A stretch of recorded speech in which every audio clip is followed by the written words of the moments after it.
notes and everything to get ready to study the Bible together out of the book of Joshua. I hope that you can tell my voice sounds a little better today, doesn't it?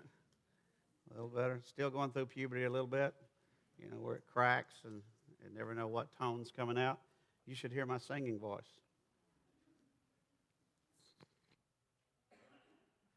I never know if I'm going to sing that girl part or that bass part. It just let you know when it happens. Do you love the Lord? Amen. Title of the message today, and for probably at least a couple of weeks, I'll be talking to you from Joshua 2, is Why Spy? Why spy? Why do we spy out the promised land? Picture this for a moment. The entire nation of Israel is coming from what today I suppose would be Iraq and the Iran area, and they're heading toward the Mediterranean Sea. And between them and the Mediterranean Sea is what historically is called Canaan land. And the thing in front of them, separating that wilderness over there around Iraq, is the Jordan River. And they're getting ready, they're mustering, and they're gathering their forces together there on the banks of the Jordan River, at least in that area.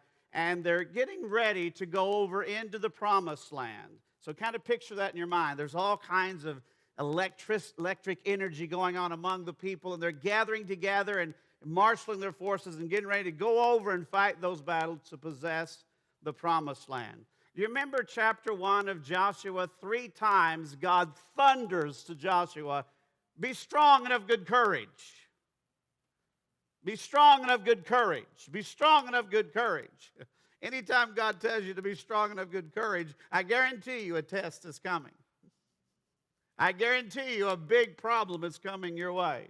So he said, be strong and of good courage because the promises depend on it. You're not going to live in the promises without strength and courage, he's saying. He says, be strong and of good courage because obedience requires it. You will not be able to walk in obedience if you're not strong and courageous. And he said, be strong and of good courage because that will destroy fear in your life. And if you're walking in fear, you're not walking in faith. Amen? Be strong and of good courage. And then the people catch God's vision for Joshua. Now watch this in chapter 1. We're on our way to chapter 2. It says, then they answered Joshua. This is the people now. God has been talking, now the people are talking. Whatever you have commanded us, we will do. Well, wouldn't a pastor love to hear that? No, that would be too much power. Don't do that. Whatever you've commanded us, we will do, and wherever you send us, we will go. Just as we fully obeyed Moses, now they're stretching that a little bit, so we will obey you. Only may the Lord your God be with you as he was with Moses. Whoever rebels against your word and does not obey your words, whatever you command them will be put to death. Aren't you glad you're living in the New Testament? And then they say something. Only be strong and courageous. Well, they've caught on now. God has said it 3 times, be strong and courageous. Now the people are chanting to Joshua, Joshua, you got to be strong and courageous. How many have picked up on this idea that we need to be strong and courageous? How many have figured out that this is really important, that we are strong and courageous? At this point, everybody is speaking to Joshua. Joshua, you got to be strong and courageous. You get the feeling they're a little worried about this guy. God has put a big call on your life, Joshua. You got to be strong and courageous. Then as we get into chapter 2, it says, then Joshua, son of Nun, secretly sent 2 spies from Shittim. Go look over the land, he said, especially Jericho. That's the crown jewel. That's the big city. That's the invincible foe. So they went and entered the house of a prostitute named Rahab and stayed there. One of the biggest questions I ask when I read the Bible? Well, I know, Pastor, what is it? The thing I ask more often is, why? Because a whole lot of good stuff flows out of why. Why does God want them to go spy out the land? He already knows what's over there. Why does God want to send 2 spies into the promised land? It's not because God needs some intel. He already knows everything. God needs them to know some stuff. And so he sends spies into the promised land to check it out. And before they are crossing over into the promised land, they're going to spy out the promised land and figure out some things. Now, have you been listening to me the last few weeks? Let me see your hand if you've actually been listening to me. If you're actually catching a vision for living in the promises of God. Anybody?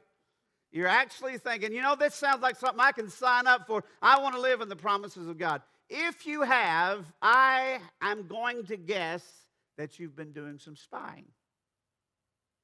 You've been thinking, I wonder what's over there. I wonder how I get over there and live in Canaan land, and I wonder what opposition is there. I wonder what barriers are there. I bet you've been peeking across the Jordan into your promised land, trying to figure out, wow, how is that going to work out? Amen? Am I on track at all? How is that going to work out in my life? What am I going to face? So I want to talk to you probably this week and next week, depending on how quick you can listen,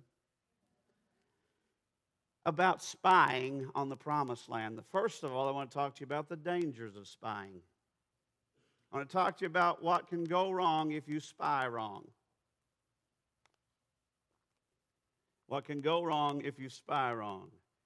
If we take a peek at the promised land, we've got to be careful that we don't follow a failed strategy. Now, can I say to you what I've already said to you 5 or 6 times, but I just want to make sure you got it, is that a perfect God can give perfect promises that fail. Because a perfect God giving perfect promises, those promises have to be received in faith. And I know the faith teachers just would have a cat.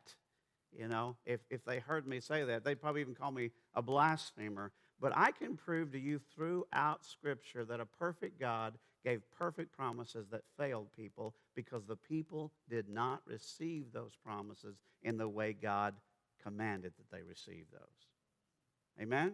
You could have the best doctor in the world and his work in your life fail if you continue to live on Twinkies. He might be telling you the best advice in the world. He may have all the knowledge in the world, and he may be, this is not possible, but if he were the perfect doctor, his work could fail in your life because a whole lot of his success depends on what you do with his knowledge, what you do with his advice. See what I'm saying? I'm not insulting God. God forbid. I would never do that. I'm just saying that at times throughout the Bible, perfect God gives perfect promises that don't work out because the people didn't know how to receive those promises. And that's what I'm trying to tell you how to do, how to receive those promises. So let's talk about a spying mission that went incredibly wrong. We have to jump out of Joshua and go back to Numbers. We're going to look at how that turned the wrong direction. We have to go back 40 years thereabouts. It says they came back to Moses. Now, let me set this up a little bit in case you didn't grow up in Sunday school. Is the people came out of Egypt. Amen? Moses led them out of Egypt, and they parted the Red Sea, and they walked across, and they came up to the southern part of Israel to a place called Kadesh.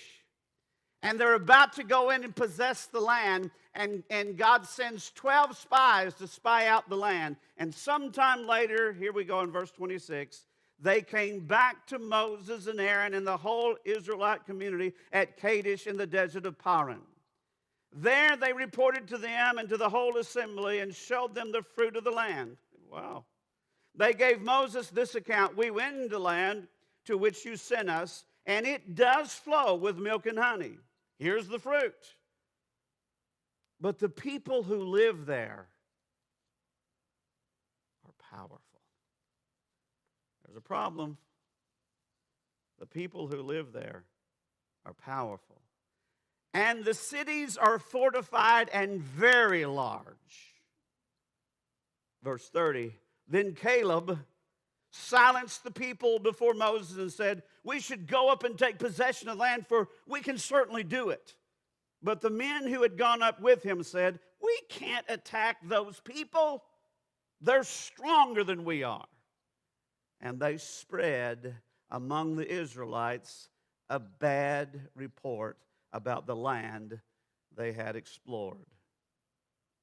You ever notice how bad news spreads among the people of God? Do you ever notice that? You know, everybody gets all kind of weirded out about a moral failure in the body of Christ, and it is a scandal, and it's a bad, and as the Bible says, let it not be once mentioned among you, and all that kind of stuff. But hey, you know, I've been a pastor for about 30 years or so, and I'm just going to tell you, based on that, I believe that gossip does more damage to the body of Christ than all the moral failures you'll ever witness. Hello? God deliver you. All right, that was a little extra side trip there. He said, and they spread among the Israelites a bad report about the land they'd explored, and they said, the land we explored devours those living in it. And the people we saw are of great size. We saw Nephilim there. We seemed like grasshoppers in our own eyes, and we looked the same to them. He said, when we looked at them, we felt bad about ourselves, and when they looked at us, they felt bad for us too. You know, we all agreed that we're nothing compared to these guys, you know. Now watch this in the next chapter. That night, all the people of the community raised their voices and wept aloud. You ever spend time with negative Nancys and negative Neds? You ever spend time with those people who are God can't do it people? I know, just behave. You know, I see you cutting your eyes over at somebody, but maybe they won't catch you. You ever sit down and talk to people who just have a way of putting fear into your spirit? You're about to do something great for God, and somebody's there just speaking fear and doubt and undermining your faith. I remember my wife and I were sitting at dinner one time with a young couple whom I believed to have tremendous ministry potential, and I was getting all excited, and I was telling them, you know, here's what I think you should do, and here's you got to launch out there because God's got a great call on your life. And when I shut up, the mother of one of the couples started speaking, and it was so much, oh, if you do that, you'll fall on your face. If you do that, you'll go bankrupt. If you do, and I sat there and thought, you don't realize it, but you are destroying God's plan for this couple with that speaking of what might go wrong. Here's my theory.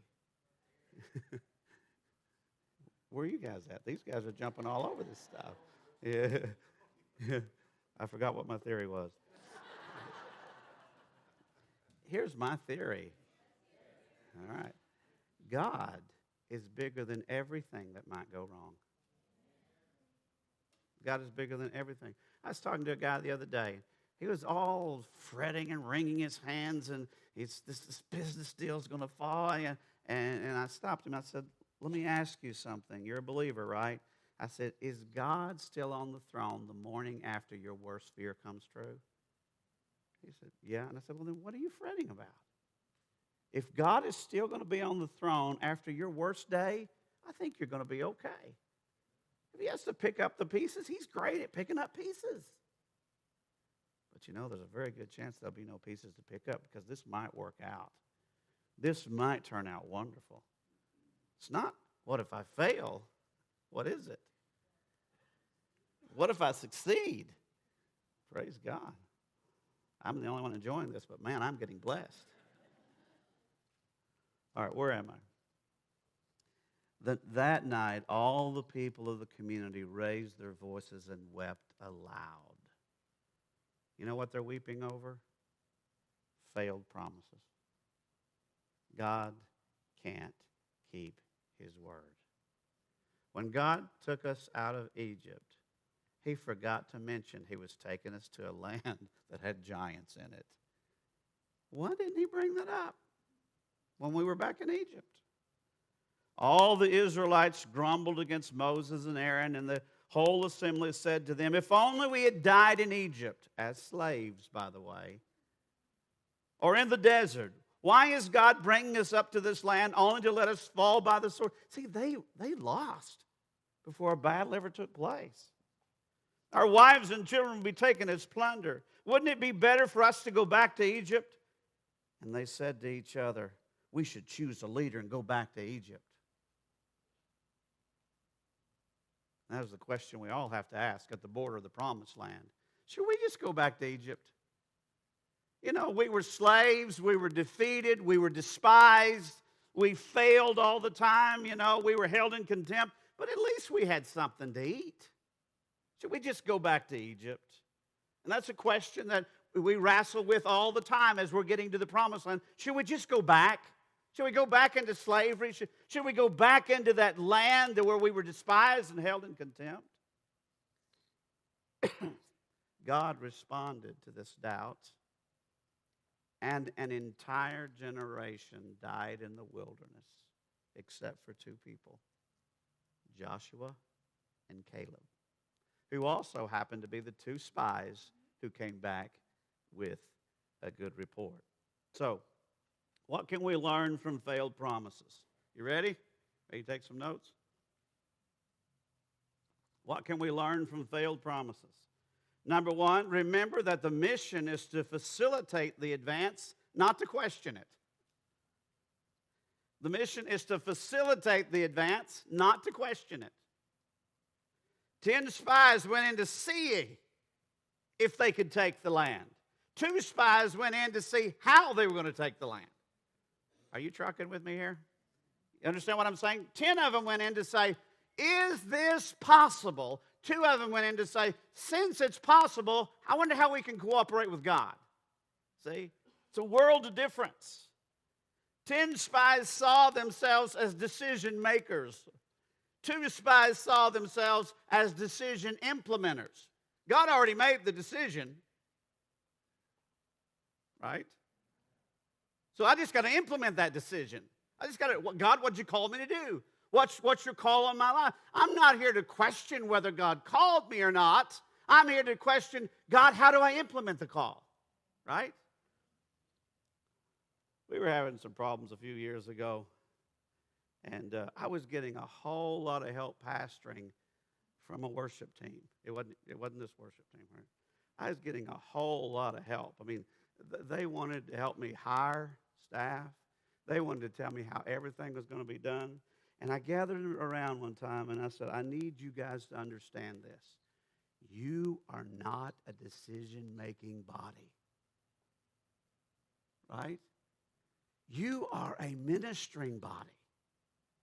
You are a body that implements decisions. You're not that body. And I said, from now on, I want you to walk around like Stepford men and women, saying, I am not a decision-making body. I am not a decision-making body. I am not a decision-making body. Get off of this idea that you are the ones making decisions about who we hire and who we fire and who we do this. You are a ministering body. Are you with me? Right? You feel that omni streak just flowing through me? You and I are not a decision-making body. We live under the authority of God. Our job is to implement the decision of God. Not to say, God, I know you said go into Canaan land, but we looked over there and we decided it's not a good idea. Could you come up with something else? We are called to implement the decisions of God. If you spy out the promises, and in that you question what God is doing, in that you just try to say, is God really in charge? Then you've changed the mission. When you're spying out the promises to see if you can have them, you've changed the mission. The mission is spy out the promises and figure out how you can cooperate with God. Figure out how you're going to be yielded to the hand and the power of God. If we're trying to determine the feasibility of obedience, We've changed the mission. How come you guys are not having any fun with this? Look at the smile on my face. If you're trying to determine the feasibility of obedience, you've completely changed the mission. The mission wasn't go over there and see if we can do this. The mission was go over there and check for passages. Go over there and look for weaknesses. Go in there and look for vulnerabilities because I'm going to give you the land. Just go over there and participate with me in implementing the plan. Amen.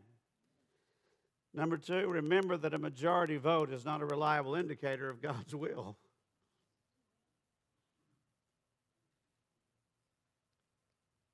The promises of God were held to a vote that day in Kadesh.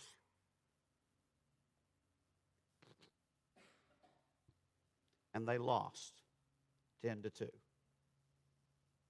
Promises of God were put up for a vote. Yea or nay on the promises of God, they lost 10-2. That wasn't God's will. That wasn't God's will at all. The majority voted against the promises of God. And the majority carried the vote and condemned a generation to wandering in the wilderness for 40 years. Listen to me very carefully, please. Are you listening? The heroes of the faith have all stood alone or in the smallest of minorities at their most spectacular moments. The heroes of the faith have stood alone or in very small minorities at their most successful moments. If you wait for a majority to vote for obedience, you are going to miss the greatness of God. Number 3, remember that God knew the barriers before He made the promises. Say amen. God knew the barriers before He made the promises. I do this all the time because it's so relevant, and we want to be relevant. In fact, we are relevant. Aren't I clever?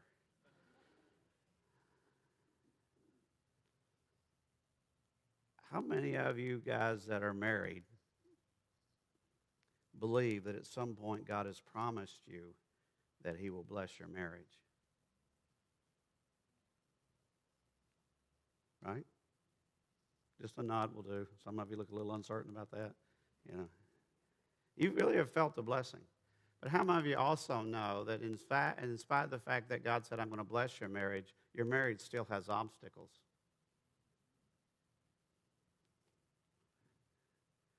Some of you are sitting next to the biggest obstacle to your marriage. Randy and Toby, okay? Yeah. I see you poking each other. So.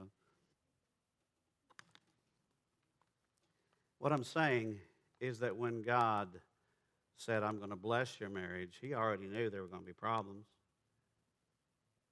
Right? He knew that there would be incompatibilities. In fact, I believe the Bible from Genesis to Revelation, but there is this little passage in Genesis that sometimes I can't question it, but I just wonder about it. It says, God made woman for man and made her compatible with him. That's what helpmeet means in the old King James. I will make a helper suitable, compatible, And do you guys agree that men and women are so fundamentally different? Right? Just so fundamentally different. We don't think the same. We don't love the same. We don't express love this way, But if God said, I'm going to bless it, you have to know that He already knew the obstacles you were going to face. If God said He was going to bless your business, it didn't mean there's not going to be problems. But God already knew about those problems. God knew what was going to happen in those things. God knew that there were Nephilim in Canaan. When He said to the Israelites, I'm going to send you in there. When I was thinking about this and praying about this message, I thought of one of these situations in my life. Years ago, I asked the Lord, I think it was based on what he was saying to me. I said to the Lord, God, I love your word. And I would really like to be able to read your word in its original language. I would like to open up a Greek New Testament and see what Paul actually said. Not a translation, but to see what he literally said. I'd like to see what Jesus literally said. And I felt like that there was kind of a promise that the Lord said, I'll help you do that. So I enroll in Bible college in my sophomore year. I start to take these Greek classes. And I had a professor step up in front of the class one day, and he said something like this. Now, pay very careful attention, and I want to get you in the context. My entire freshman year of college was learning how to speak English.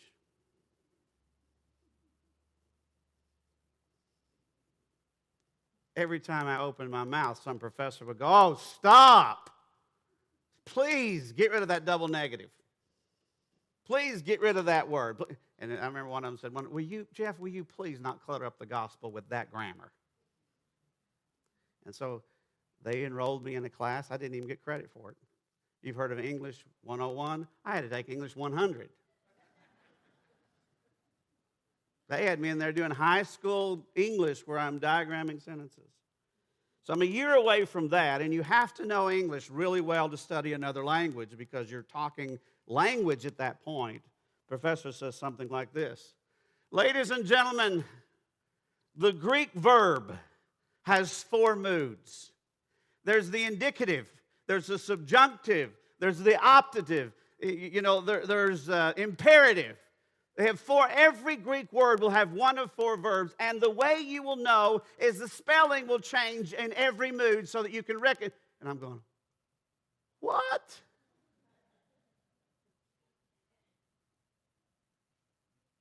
Are you kidding me? The verbs change spelling every time they're used in a different way, and I got to figure out which 4 of the moods they're in.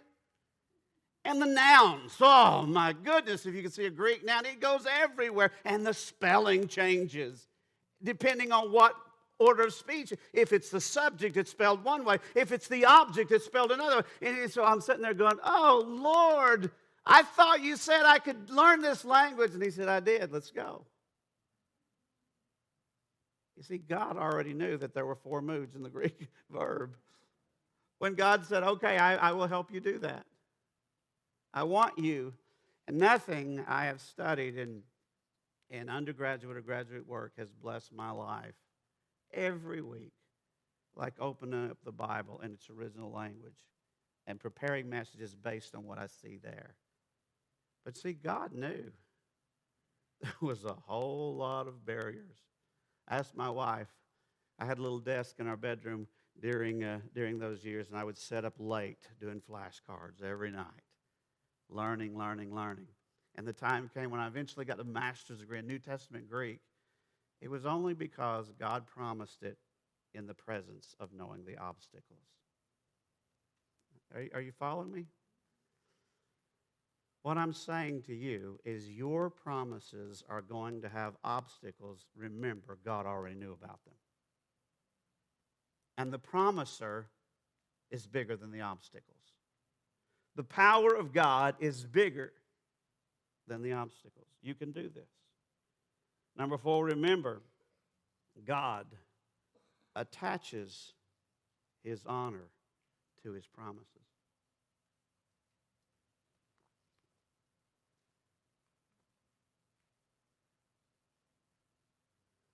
I'm going to help you lie in church right now, okay? And I don't mean the comfortable way. Because you lie all the time when you say this. You ready? Repeat after me. I don't care what others think. You lied. Didn't you? The fact is, you fret a lot about what others think. You stood in front of the mirror this morning and you got beautiful for us because you care. That you didn't want us to think you looked like death warmed over. Hello? Tim's beard. He stands up there. He says to himself, I bet all the men in here are jealous of my beard. That's really not Tim's. Tim's not wired that way at all. But we care what people think. Some of the most painful things in our lives are based on what people think about us. You ever have someone go off on a rant about you on social media?